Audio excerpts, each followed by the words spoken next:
taký, že stresujem, ale jak vás vidím, tak... Nahrává nebo ne? Už? Tak dobrý.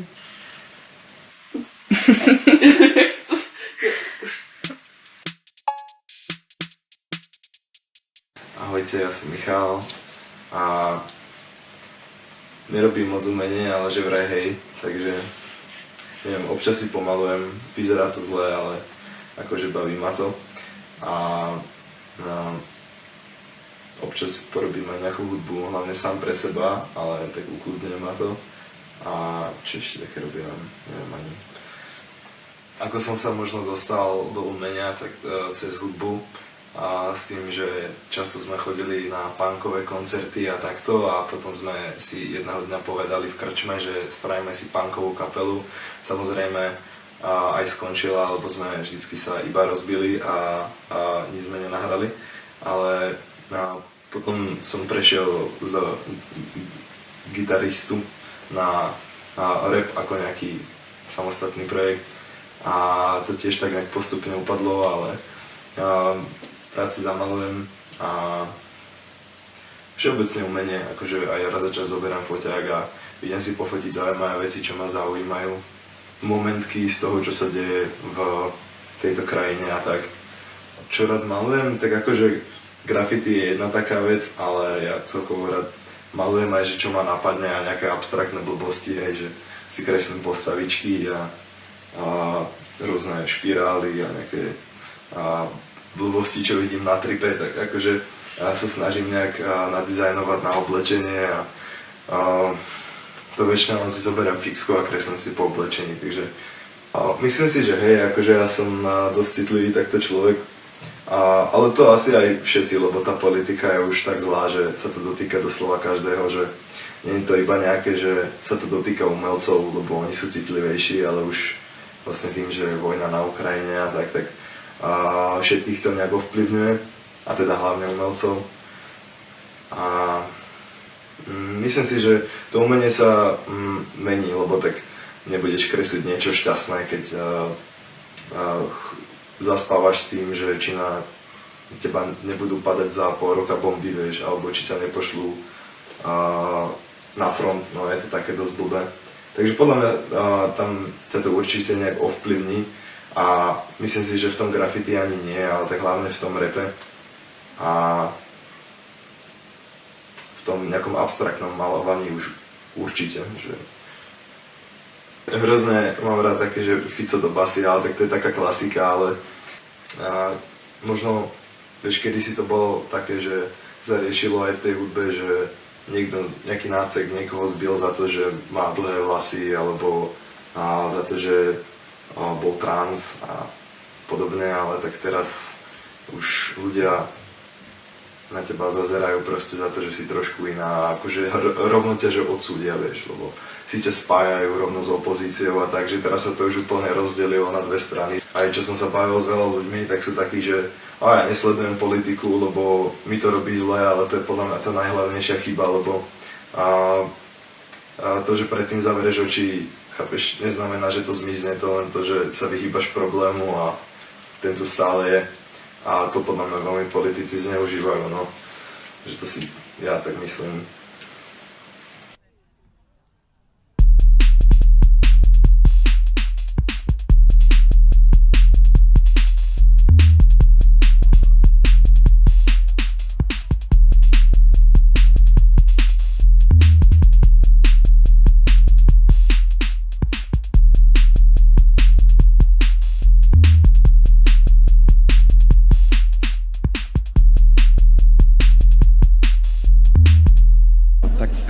Denis Bango, ale mám pseudonym Fakult a ešte som spevák v punkovej kapele The Wilderness a no to som spevák, skladateľ, hudebník. Hned už jak som mal nejaké 3 roky a som sa uvedomil a začal som vnímať svet, tak som hned išiel do klavíru vlastne. Ja to aj tak zvyknem hovoriť, že ja som hral na klavíri už v maminom bruchu vlastne.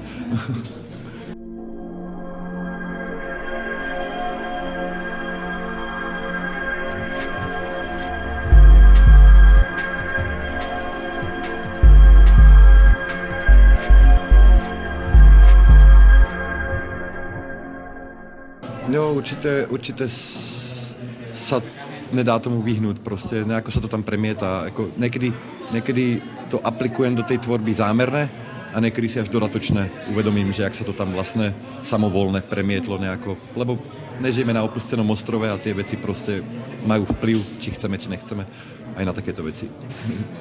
Hlavná myšlienka asi je výzva k politickej imaginácii, čiže k ochote zamýšľať sa nad alternatívami k stávajúcemu systému.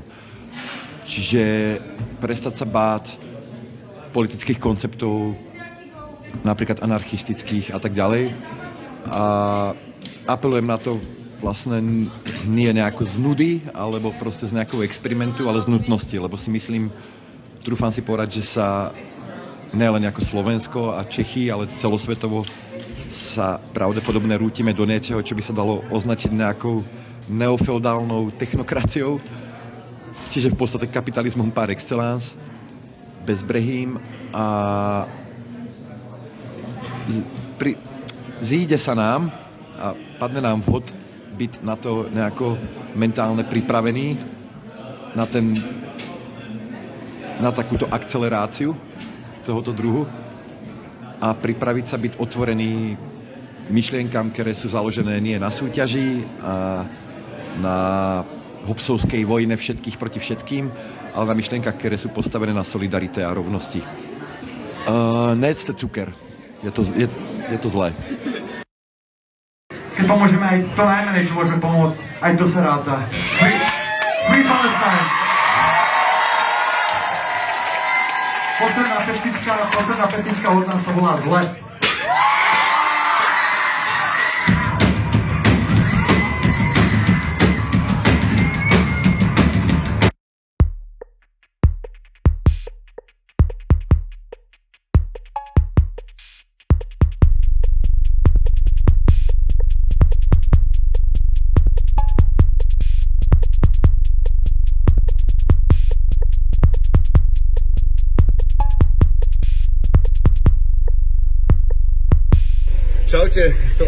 Čaute, som Viktor Ory, som hudobník celý svoj život a okrem toho som učiteľ matematiky. A teraz som tu v Bratislave na Kamennom námestí. Začal prvú kapelu, do prvej kapely som išiel, keď som mal 13 rokov, ešte v rodnom meste. Čo je rodné mesto tvoje? Kolárovo je moje rodné mesto, to je pri Komárne a tam sme mali prvú kapelu a 14 rokov som mal ja, keď sme nahrali prvý album. Ten album som teraz mimochodom minulý týždeň našiel v krabici so starými CD-čkami, čo mi mama vytriedila. Ešte som si ho nepustil, ale mám to. Úplne buranský, trojštvorakordový punk. Dobre, tak sa dostávame k tvorbe. Takže tvorím hudbu, píšem hudbu a texty. A tak otázka je, že ako sa do tej hudby premieta tá politika. Čo mňa baví vychádzam z hesla asi toho, že nič nie je apolitické, takže všetko je vo svojej podstate politické a veľmi ma nebavia explicitne politické texty, respektíve aj v kontexte dnešnej doby iba akože sú tie kričanie hesiel je trošku vyčerpávajúce pre mňa, takže tomu sa aj snažím vyhýbať, ani ma to tam nikdy neťahalo. To vy Češi veľmi radi pýtate, že ako to tu, ako my na Slovensku máme akú frustráciu. Myslím si, že je to trošku overrated, lebo myslím si, že nie ste na tom zase o toľko lepšie tam v tom Česku. Slováci nemajú frustráciu. Takže ako je, samozrejme, všetko sa na to premieta, ale není to teraz ako to, o čom tvorím ja, sa možno menej týka tej nejakej štvoročnej politickej praxe striedania koalície a opozície, ale skôr ako sa na to pozerám v tom väčšom obraze. A to teda, ak to máme predsa len dať do tých hesiel, tak koniec liberalizmu, kríza liberálnej demokracie, nástup nového fašizmu. To sú asi také body, ktoré v tom veľkom pohybe vnímam. A to sa teda nedá zredukovať iba na Slovensko. Česko je super. A presťahujte sa na Slovensko, keď vás to tam prestane baviť. Potrebujeme, všetko tu potrebujeme. No dobre, mohol by som niečo odkázať. Ľuďom na severné Česko, čo sú Sudety. Nič, robte to ďalej, proste tie reštaurácie, smažaky.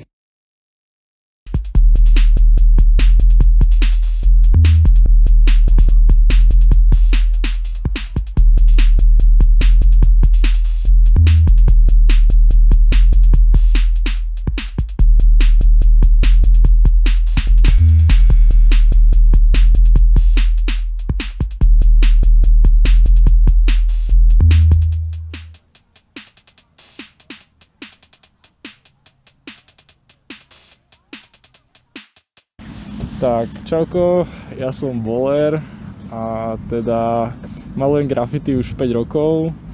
Povedal by som, že je to asi moje najväčšie hobby a teda povedal by som, že sa snažím tomu venovať asi aj skoro všetký môj voľný čas.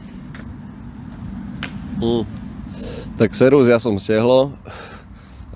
Venoval som sa graffiti tak okrajovo, skôr som sa venoval počas života skateboardingu.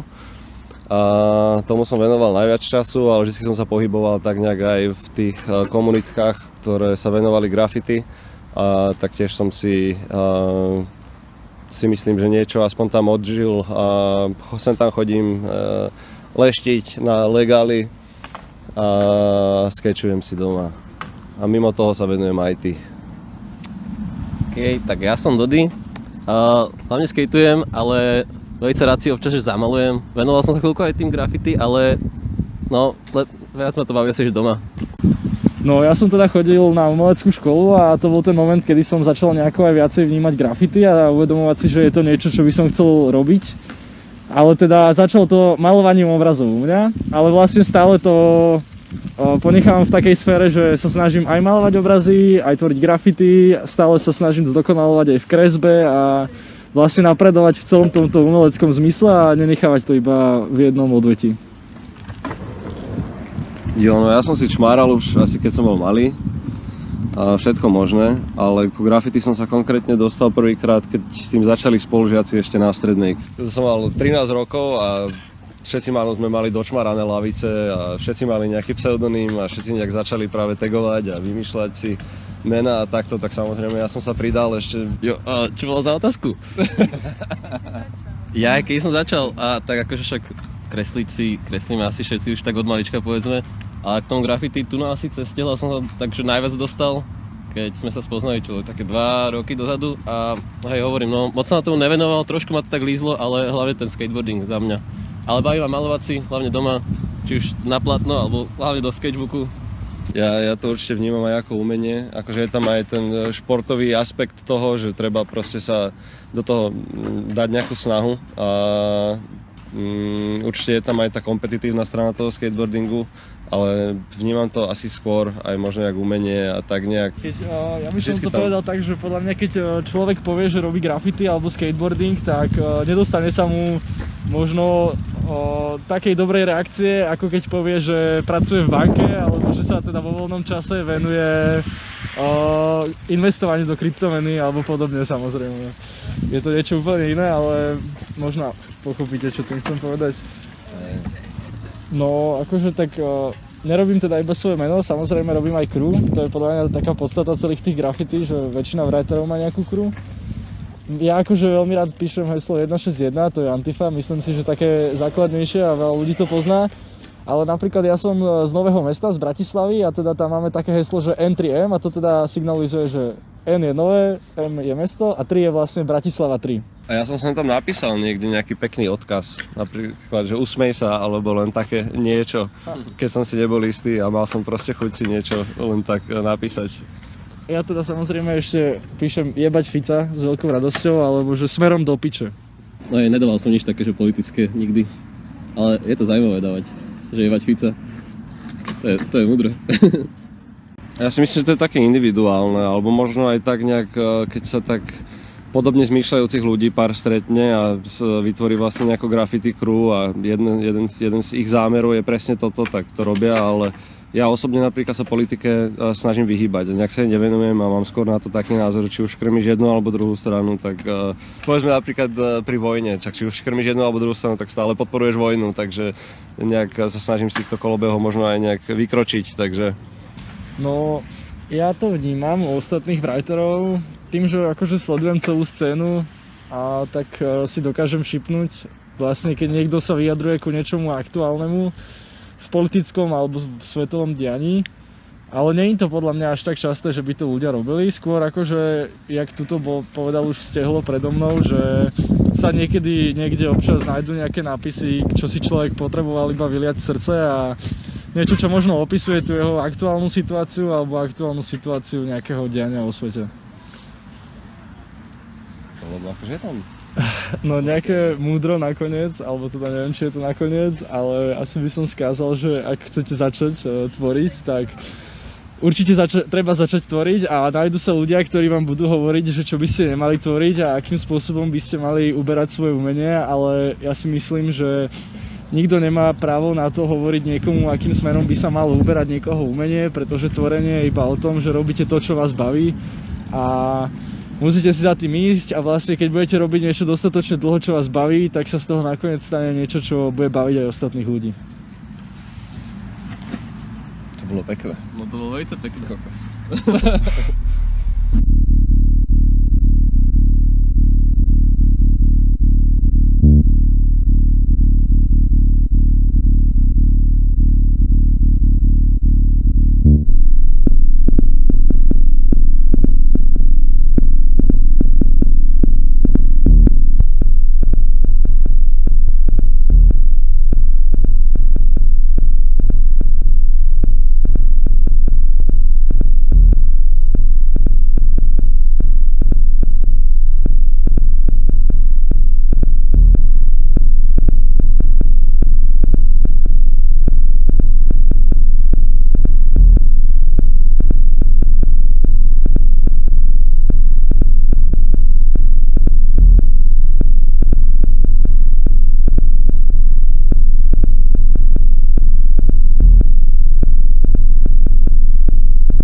Čauko, ja som Denis Klučerovský, moji kamaráti ma volajú Dušan Vlk. Nikto z mojich kamarátov ma tak nevolá. Som z Prešova, z východného Slovenska. Niečo kreslí moja žena, živíme sa umením obidva, ona je tatuátor a ja som...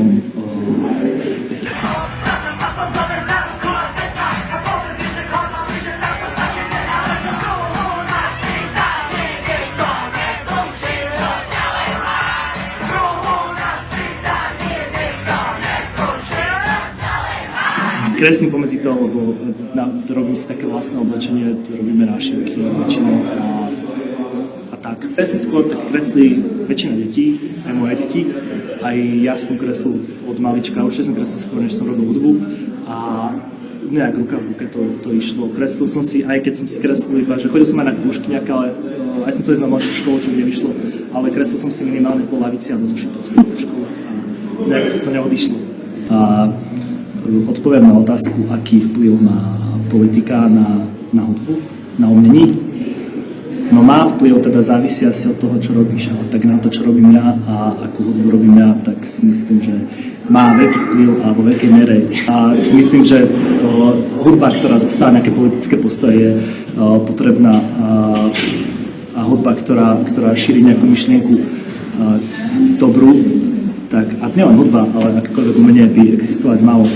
A si myslím, že v každom režime, kde boli umelci, kde sa cítili umelci nepohodlné alebo boli dokonca utlačaní a prenasledovaní, tak tá hudba tvorila nejaký hlas toho utlačenia a možno otvárala dvere novým myšlienkam mimo toho systému, ktorý ich utlačal. Dúfam, že to dá zmysel. Dúfame, že nie, čo iného stále asi môžeme len tu veriť v najlepšie. No. To najlepšie pre nás je, že sa to nestane, ale nezajde to až do takej miery, že by bola obmedzovaná sloboda slova. Naša sloboda a možno slobodne tvoriť. Takže verím, že to nezajde tak ďaleko. Strach? Nemám strach. A nechystám sa z toho ísť. Tak záleží asi od toho, čo robíš. Je tu hudba alebo umenie, ktoré nemá nejaký tento tlak alebo frustráciu tam necítiť. Na nás to má vplyv a je to cítiť. A ešte vlastne robíš hudbu o tom, čo prežívaš, tak ak sa tak cítiš nejaký hnev trebárs alebo akýkoľvek pocit voči politickému zriadeniu a robíš umenie, tak trošku možno aj filtruješ do toho umenia, jak všetko ostatné, čo žiješ, tak by to asi malo byť. Vonku je vojna, kúsok od nás je vojna, kde zomerajú chlapci v malom veku, trošku ďalej je vojna, kde zomerajú deti vo veku mojich detí. A je to v piči, je to zlé, ale vážne zlé to bude, keď na to všetci zabudneme. Tak som rád, že na to myslíte a možno aj preto tu dneska sme. Díky moc.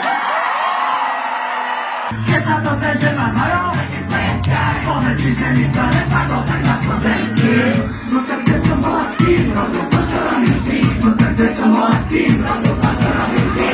Včera nejaké koncerty boli, škoda Berlín nebol, ale došlo mi to super. To je vojna, vyzvala pýtať, kde som bol.